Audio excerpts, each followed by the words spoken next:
भागो भागो, मेरे पीछे भटेलू मास्टर आ रहे हैं। हो रहा है यहाँ पे? क्या कर रहे हो इस क्लास में? यहाँ पे तू क्या कर रहा है? क्या हो रहा है इस क्लास में? Good morning sir.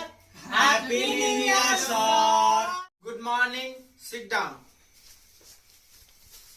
मेरे तरफ से नए साल की हार्दिक शुभकामनाएं। साल में केवल कैलेंडर ही नहीं बदलते, बल्कि नई जिंदगी, नई मौका, नई सपनों को पूरा करने के लिए 365 दिनों का सुनहरा मौका मिलता है, जो आपकी जिंदगी बदल। और बच्चों, नए साल की स्वागत बड़ी ही उत्साह से करनी चाहिए, क्योंकि अपनी गलतियों को सुधारने के लिए दूसरा मौका होता है।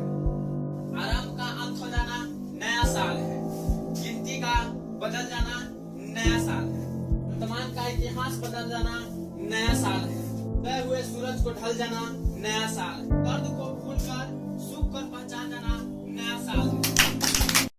एगो बात हमू कही का? बोलो।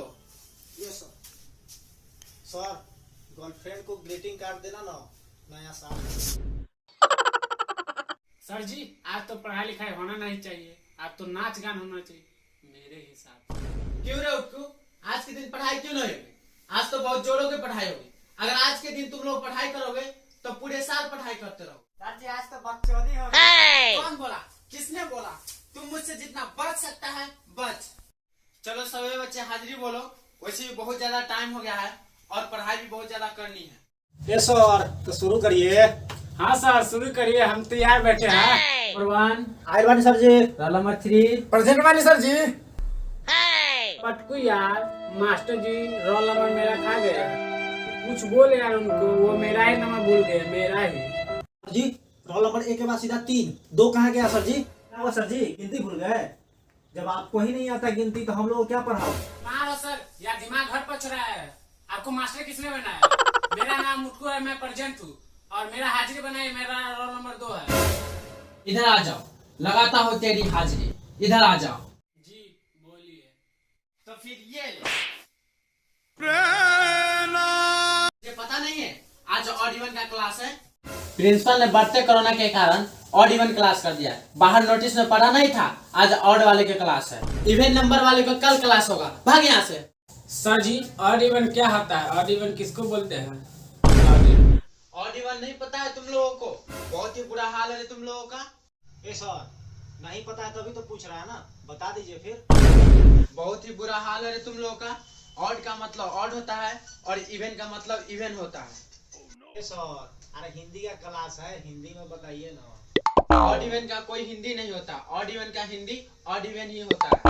सर जी अरे ऑड इवन का हिंदी होता नहीं है, आपको पता नहीं है। Odd even, odd even, odd even, odd even.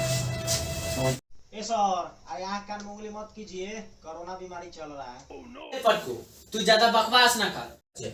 Odd का मतलब होता है 1, 3, 5 आदि, और इवन का मतलब होता है 2, 4, 6, 8 आदि। एक तो शाम विषम होता है ना सर। बोलना चाहता था मैं। अभी तो आपने बोला कि हिंदी मतलब ही नहीं होता, तो ये कहाँ से आ गया? पटकू, तू ज्यादा बकवास ना कर, कभी कभी दिमाग इधर उधर हो जाता है। तुम मुझसे जितना बच सकता है। चलो ठीक है बच्चों, बाकी का सभी बच्चों होमवर्क करके आया है?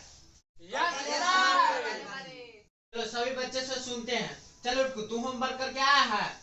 जी सर, करके आया हूँ। तो ये बता, गांधी जी ने अंग्रेजों के शासन काल में कौन कौन से आंदोलन किए थे? खड़ा होकर बताऊँ? खड़ा होके बता, आज तो कुछ याद करके आया है। सर, गांधी जी ने अंग्रेजों के शासन काल में जो जो आंदोलन किए ना, मुझे नहीं पता। अरे गधा, जब तुझे पता नहीं था तो खड़ा हुआ क्यों? खाली क्लास में बकवास करता रहता है, कुछ आता जाता नहीं है। ये ले, ये ले। तू खड़ा हो रे पटकू, कि तुम्हें भी नहीं पता? जी आता है सर। चल तू ही बता। अंग्रेजों के टाइम पर गांधी जी ने बहुत आंदोलन किए, बहुत ज्यादा आंदोलन किए। उन्होंने बड़े बड़े आंदोलन किए और ये आंदोलन के मास्टर माने जाते थे। और ये बिल्कुल भी ओपी आंदोलन था। क्या ओपी आंदोलन? तुम्हें कुछ आता जाता नहीं है, खाली क्लास में बकवास करता रहता है। ये ले, चल चुपचाप बैठ।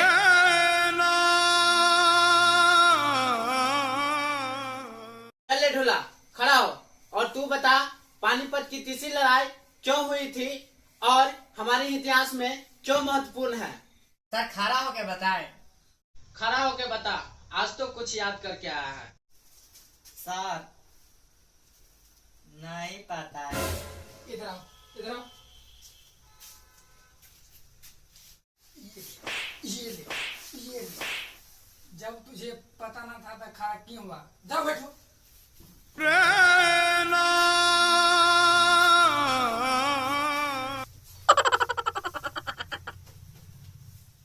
और किसी को पता है इस क्वेश्चन का आंसर? और पता है तो खड़ा हो जा। और मार खाएगा क्या? क्या हो गया सर? कोई मार खाने के लिए थोड़ी ना खड़ा होता है। इसको याद है और ये सुनाएगा भी। चल ठीक है तो सुना। सर क्वेश्चन का था, बताइए। ये देखो, ये बताएगा आंसर। इसको तो क्वेश्चन ही नहीं पता और ये बताएगा आंसर। तो पटकू अब तो खड़ा हुआ है तो आंसर बताना ही पड़ेगा, और नहीं तो प्रसाद तो खाना ही पड़ेगा। प्रसाद मिलेगा? अरे नया साल का प्रसाद मिलेगा। सेटा, हम बहुत ही टाइट मास्टर है और जितना मुझसे बच सकता है बच। रे पटकू, फिर से तुमको क्वेश्चन सुना देता हूँ। और पानीपत की तीसरी लड़ाई कब हुई थी और क्यों हमारे इतिहास में महत्वपूर्ण है? पानीपत की तीसरी लड़ाई है जो दूसरे की बाद हुई थी, और तीसरी लड़ाई इसलिए महत्वपूर्ण माना जाता है क्योंकि पहले की बात तो हो नहीं सकती थी और चौथी लड़ाई की आसार भी नहीं। और लड़ाई तो हुई थी दूसरे की बाद ही हुई थी, इसीलिए वो अपने आप में ही महत्वपूर्ण है। और हम जो कहना चाहते हैं वो आप तो समझ ही रहे हैं। तो कहना क्या चाहते हो? Happy new year sir.